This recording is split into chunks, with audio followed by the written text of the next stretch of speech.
Welcome back, everyone, to another segment of Rabbi Jeff's Pirkei Shiur, where we attempt to understand the meaning behind the instructions of our sages and how it's relevant to our lives today.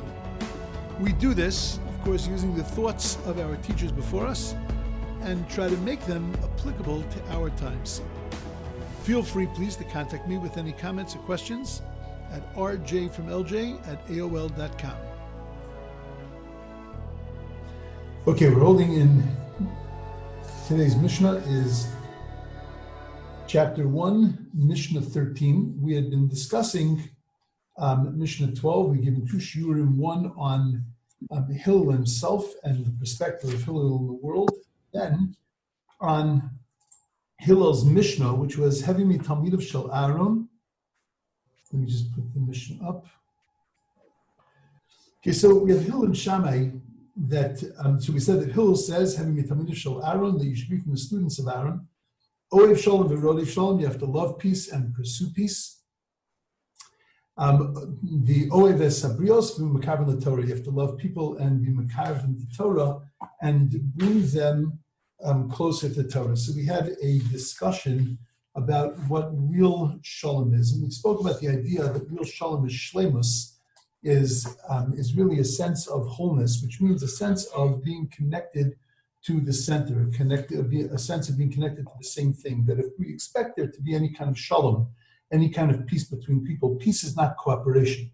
Peace is a concept of Shleimus, a concept of wholeness, and a concept of everyone working for the same thing. We spoke about the idea of the Mishkan, of the tabernacle, the reason why the Jews were all united with each other, even though they all had separate flags and tasks. And even within the Jewish people, there were separations. There was a caste system. There was Kohanim, Levim, Yisraelim. Even within that, there was a tremendous shalom because they were shalom. They were whole.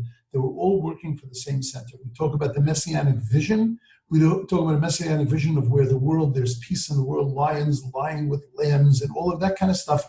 All of that is centered around not cooperation, because that's the vision of Noah in the ark, but that's actually around Kimala Haaretz De'as Hashem, the world is still the knowledge of God. And that's what Hillel was saying. Hillel was saying you have to be from the students of Aaron. You have to incorporate this. Aaron had this sense of shleimus, this sense of connection to every Jew, and the sense of connection to God. And therefore, with all of that connection, so then he was able to be an Oev Shalom, he was able to love peace and then to pursue peace, that it was a main objective. A main objective was to foster his own sense of shleimus, and the sense of shleimus, a sense of wholeness in the Jewish people. And in that case, it results in Oev Sabrios, it's a love of people, which eventually is going to be Makav in the Torah. An amazing thing is, and this is where we sort of left off, but the concept of Makav in the Torah, many people make it as a separate entity, almost like a separate miktsah, a thing called kiruv. Right, get out there and make people religious, right? Go be makarev people. And there's organizations, there's organizations of kiruv professionals and all kinds of stuff like that. And look, at the end of the day, the most effective kiruv is when it's not kiruv, when the objective is not to make another person religious or to be able to indoctrinate another person, but it's just merely to let what's pouring inside of you spill over to somebody else. And because there is a sense of shleimus to God, there is a sense of connection to God and a sense of connection to other people. By Avram Avinu, when Avram Avinu built his tent, and Avram Avinu had people coming in from all over, so we draw the distinction between Avram and Noach. That we say that Noah, can you imagine Noah was building a teva for 120 years, and he was hacking and clapping in the middle of Mesopotamia, right? Can you imagine people walking by Noah's thing and saying, dude, morning, how you doing? What are you doing? Oh, so Noah says, I'm building a boat. Oh, what's a boat? Like, what would they have known from a boat? It's in the middle of Mesopotamia. It's not like there was a Mesopotamian yacht club. Where did they come into the idea that there was a boat and it was going to rain? What's rain? They didn't see the rain. So what was this whole thing? 120 years, and Noah's telling over a message. And the message that Noah is telling over is that it's going to rain, you're going to die. unless you do tshuva. You're listening to this for 120 years. It starts to rain, and you look at it and go, I don't know what that is. No reason for me to get in the boat. Like not one person was motivated. Avraham Avinu opens up a hotel, serves free food, gives and takes care of anybody who needs, and he changes the entire world. In the beginning, Avraham Avinu was on one side of the river, everybody else was on the other, and then eventually it turned that everybody was with Avraham, that people believed in God. How did Avraham Avinu do it? How could Noah not affect one person, not one person, and yet Avraham Avinu was able to affect a generation? Because Avraham Avinu was like Aaron later, was an Oev Esabrios. He loved people and he loved God. And what he wanted is that people should be shleimin, that they should be whole. And his objective and perspective was what's best for people, what's best for the world, what's best for God. And that is ultimately Mekar from the Torah. That has an incredible effect on other people. Sitting there and trying to stick into another person, like Rav Desser explains, like an injection never works. Right? To say to a person, no, you got to do this, it's great. It's never going to work. But to show a person how it flows out, something that is real, and that it's just coming from a place of love of the other person, and again, a place of love of God, so then that is Mekar from the Torah, that's something that brings them closer. Okay, that was step number one in Hillel's doctrine, and Hillel's teaching about what he felt was a basic philosophy that every human being needed to learn. Now let's take a look at today's Mishnah, which I fear I'm not going to be able to do in one shot, but let's try. Hu haya omer. Hillel also used to say, which means that this is really a connection to the previous Mishnah. This is not a new idea. This is a connection to the previous Mishnah. Negid Shema, that if a person aggrandizes himself, a person raises his name, Avad Shmei, in the end he's going to lose his name. If you're worried about what people say about you, you're worried about what's going on outside in relation to you, so then Avad Shmei, in the end you're going to lose it. Udala Maisif, and if you don't add on to your learning, then Yosef, you're going to be taken from this world. Udala Yalif could either be understood as you don't learn at all or you don't teach, and I'm going to take that interpretation of Udala Yalif, that the Rishonim say that it means that you don't teach, Kitala Chayev, then you are responsible to be put to death. Udishtamish bitaga, and if you use the crown of Torah, cholaf, so then again, a lashon of death, a language of death, you'll be taken from this world. Ishtamish bitaga means that you use the Torah for your own personal ends. They bring a story from the Gemara of Rav Papa, who had he was suspected of doing something and of stealing from a farm, and the farmer put him into a sack and was going to drown him in the ocean, in the river. And he said, "Oh no, it's the holy rabbi." So he used, and his whole life he was worried that he was ishtamish b'taga, that he used the crown of Torah, and he used the Torah for his own for his own use and his own good. Okay, ladies and gentlemen, we've been learning Pirkei Avos. This is Mishna 13. So this is class number 16, 17, something like that. At this point, I think that we understand a valid question that can be asked in this Mishnah is, what in the world is this Mishnah talking about? Really, this is a dictum teaching me about ethics of Hillel. Negid Shema Avad Shmei La Mosif Yosef. If you don't learn too much, you're going to die. La Yolif Katala Chayev. If you don't teach, you're going to be put to death. Ishtamish B'tag. If you use the crown of Torah for your own aggrandizement, for your own ends, then Cholif, you're going to die. What ethical message is being taught here? What lesson are we supposed to get from this? What's the unifying thread between each one of these things? Negid Shema, that if you make yourself self-aggrandizement is no good, I know that. But then what does it have to do with the Lo Mosef? If I don't continue learning, then Yosef, then I deserve to die. Udalo Yalef, and if I don't learn it all, if I don't teach, then I deserve to die. And if I use the Torah for my own good, in the old days, it used to be that when you became a rabbi, so then you could get an 18% discount on the airlines. That goes back about 50 years. Right? So, that's like Hishtamish B'Tagah. So people that used to get some kind of rabbinical thing so that this way they can get this discount on the airlines. Now it costs you more if you travel as a rabbi. But, you used to get this 18%. What is this Mishnah telling me? How am I a better person after learning this Mishnah? Plus, excuse me, but these are capital crimes? Really?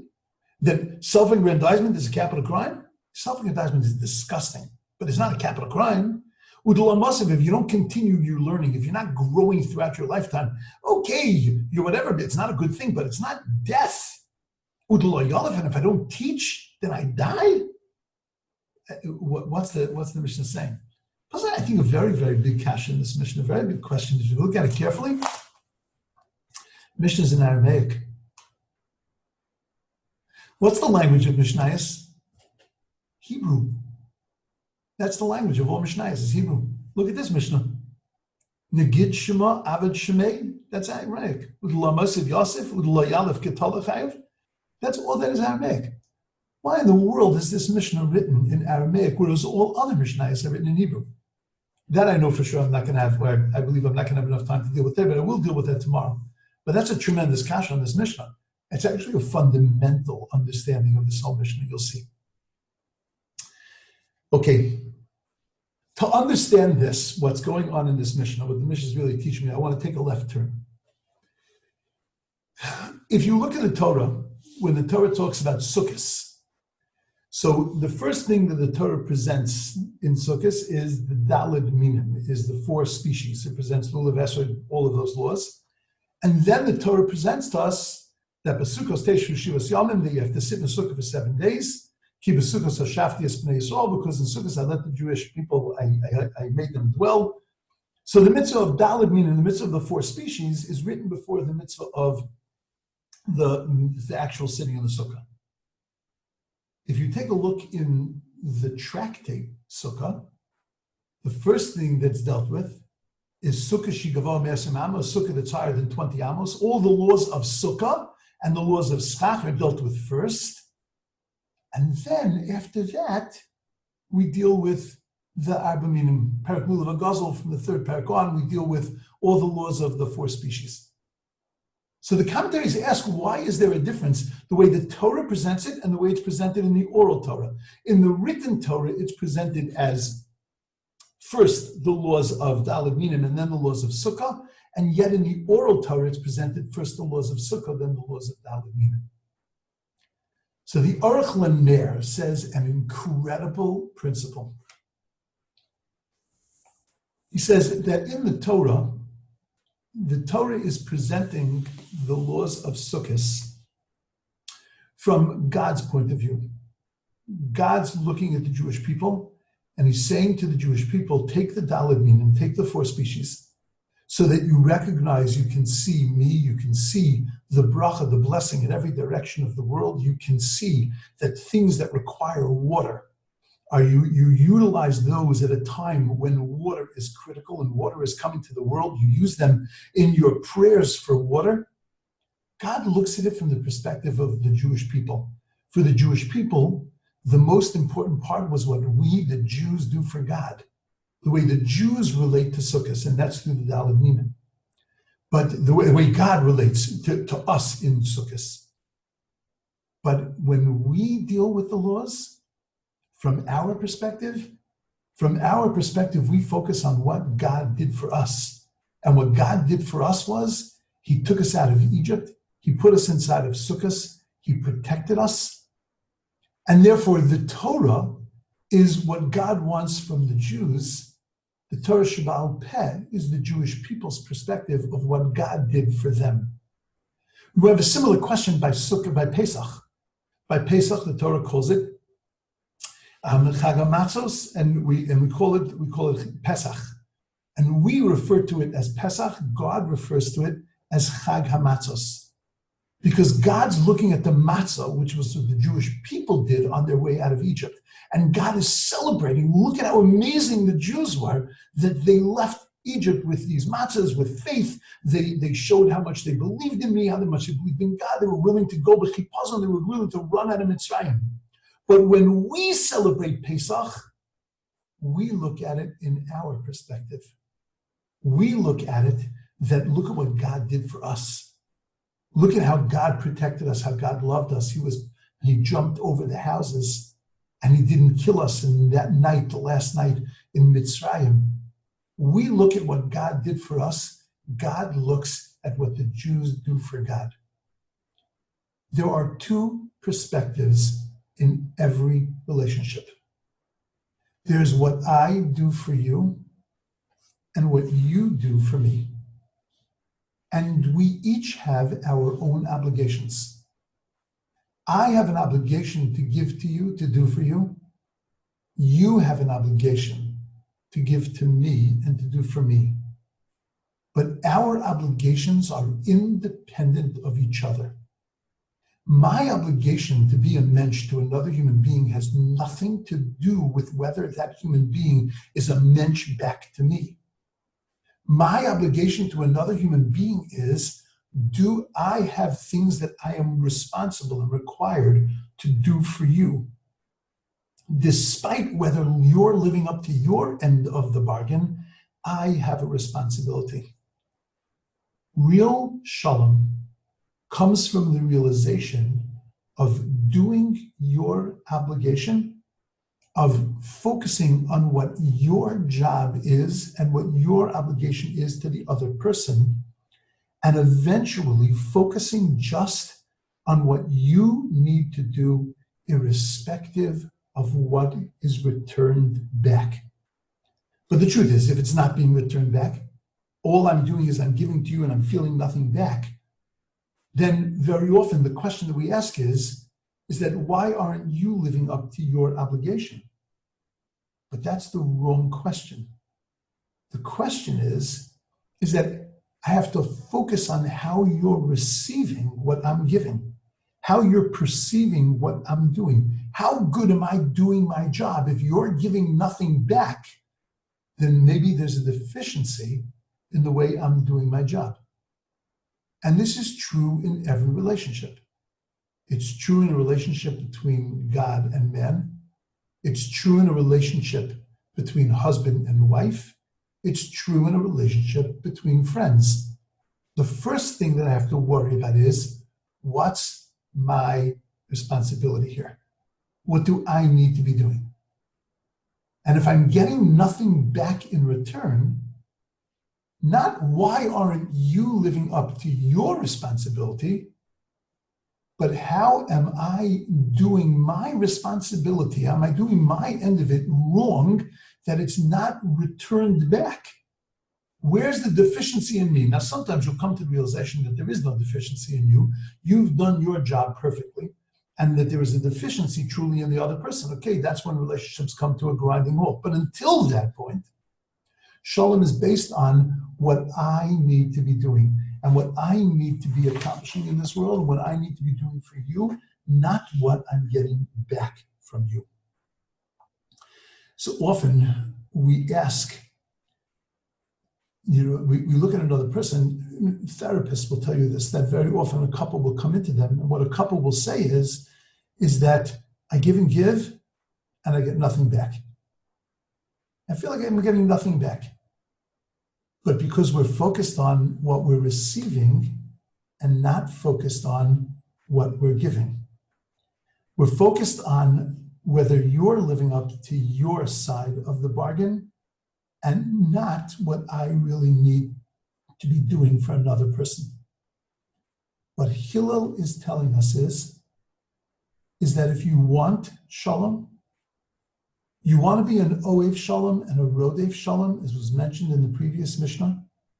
You want to achieve Shalom in the world so that you feel alive and not dead, then you have to be focused on what you are giving and putting into this world. Negid Shema, Avad Shema. Nigid Shema means a person who is looking for their name. A person who is looking at how great their name is, but focusing on the way that he's feeling about it based on what others are giving him. A person who feels that their cover, their honor, has been stepped on because they're looking at another person and they're saying, you need to be doing this for me. Not what did I do that caused you not to have covered for me? What did I do that caused you to be disrespectful? How did I participate in that disrespect? Nigid Shema means that I'm focused on me and I'm looking at how devoted you are to me, not at how devoted I am to you. Avad Shmei, all of that which you have acquired, you have achieved, all of that greatness that you think you've gotten, Avad Shmei, you're going to lose it. And your life is going to be impaired by it.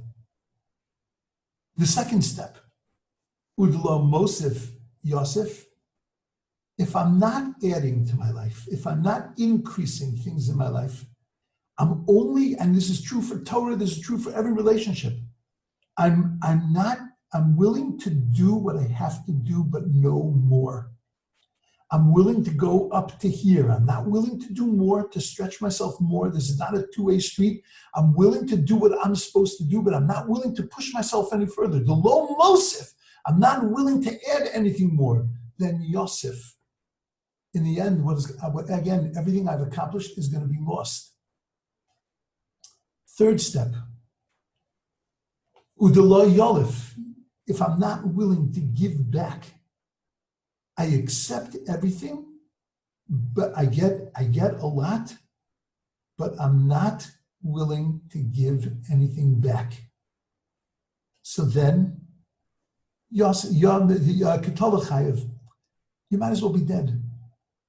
If all you're doing is willing to take, you're taking, but you're not giving back, you're not worried about the other side, there's no shlemus, there's no wholeness, and katala yolif, then that is katala chayev. You're worthy not to be here. You don't deserve to be here. Because it's not a one-way street. It's not about taking. But there's something more self-serving than merely just taking from another person. It's actually using. It's actually benefiting from them to a great extent and then giving nothing back. And that's ishtamish betaga. That I'll use things to my advantage. I'll get things from them. I'm willing to take from them, but I'm not willing to put anything back. And that's you're out of here.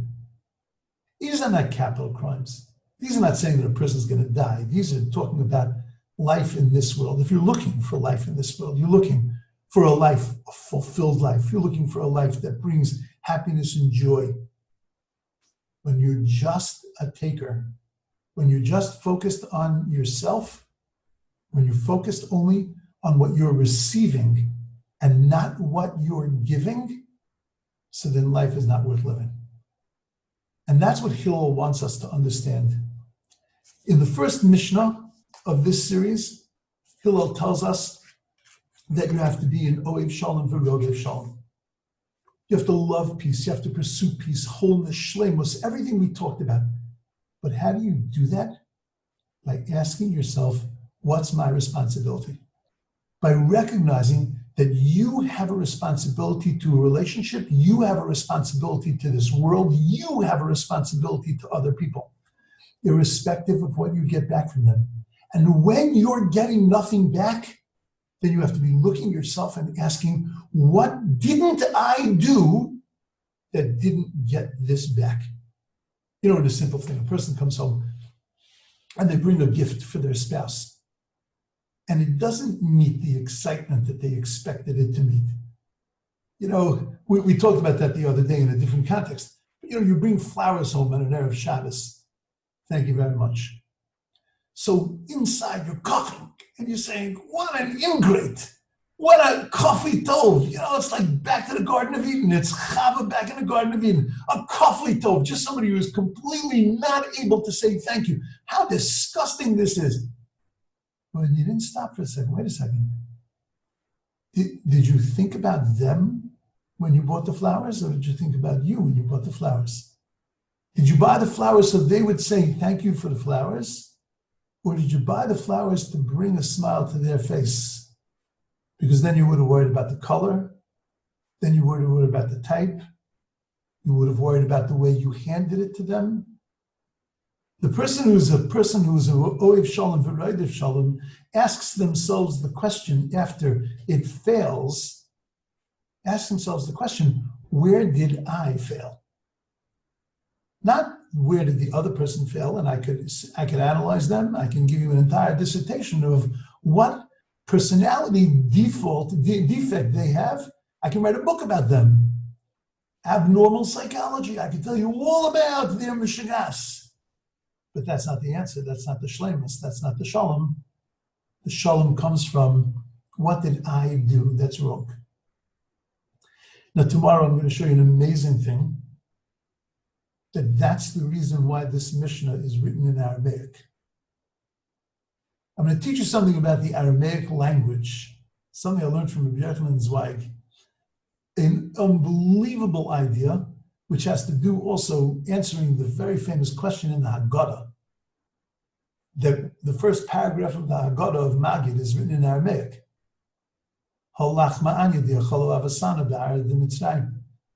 This is the poor bread of affliction that their forefathers ate in Egypt. Why does the Magid of the Haggadah start in Aramaic? Everything in the Haggadah is Hebrew. One paragraph, the first paragraph, as soon as you start off, it's like, oh God, shoot me now. Like you started off in Aramaic. I didn't understand Hebrew so good. Now you talk Aramaic? That's what I'm going to have to sit through the whole night? Why would the Haggadah start with Aramaic? Tomorrow we'll talk about Aramaic and how Aramaic is the language that is needed to understand the message of this Mishnah. That what Hillel is telling us is that to make shalom, we have to worry about our obligation, not about what we're getting back, but we have to worry about what we're outputting, what we're giving to others.